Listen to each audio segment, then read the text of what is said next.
በገናና ክራር ከአንድ እንጨት ተሰርተው በገና ቆረበ ክራር ፍቅር ሲይዘው ይላል መሐሙድ አህመድ ጉራጌኛንና የሬጌን ሙዚቃ አንድላይ አድርጎ በተጫወተበት ግጥሙን ስለማወደው ነው። እዚህ ዓለም ላይ የምትመስለውን መምሰል የሚሰራልህ ከመጣህበት መንገድ ይልቅ የምትሄድበት መንገድ ነው ብዬ አስባለሁ። እያንዳንዱ የምትጓዝበት መንገዶች የምታሳልፋቸው ነገሮች በሙሉ አንተ ላይ የሚተውት ነገር አለ ወይም አብዝተህ የምትመላለስበት ጎዳና አንተነትህን ይጽፋል ብዬ ስለማመን ነው። ይሄን በምሳሌ ላስረዳ።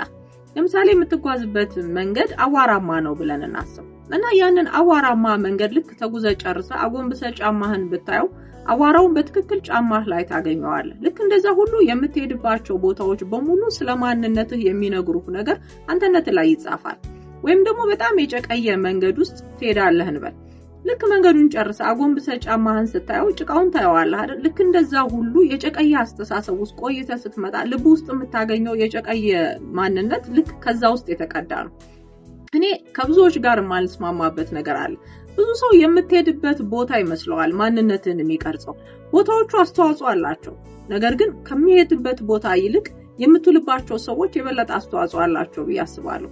ማጋ ነው የምትውለው? ምንድነው የምታስቡት? የምትነጋገሩት ስለምንድነው የሚለው ነገር ወሳኝነት ያለው ይመስለኛል።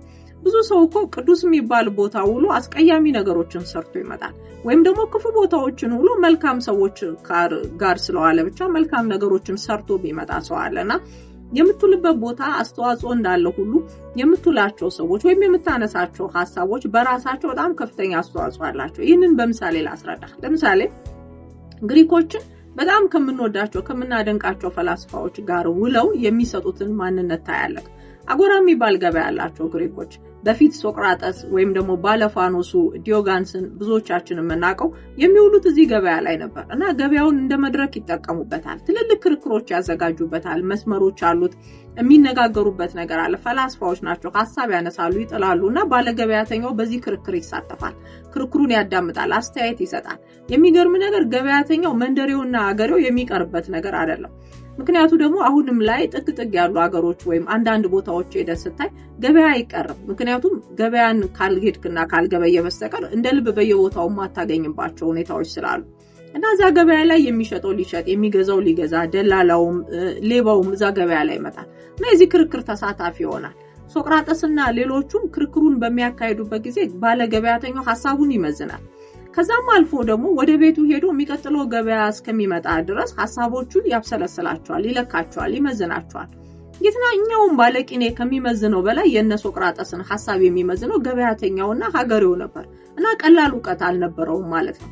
እዛ ገበያ ላይ ገበያው ገበያ ብቻ አልነበረም፣ የክርክር መድረክ ነው። ሐሳብ ይነሳል፣ ይጣላል፣ ፈላስፋዎች ይሉበታል። ስለዚህ ማንነታቸውን በከፍተኛ ደረጃ ይቀርጹበት ነበር ብዬ ስለማስብ ነውና አንተም ከምትሄድበት ቦታ እኩል የምትውላቸው ሰዎች ማንነትን ይቀርጹሃል። የምታነሷቸው ሐሳቦች፣ የምትነጋገሯቸው ነገሮች፣ የምታደርጓቸው ድርጊቶች ሁሉ ማንነት ውስጥ ቦታ አላቸው ብዬ ስለማስብ ነው።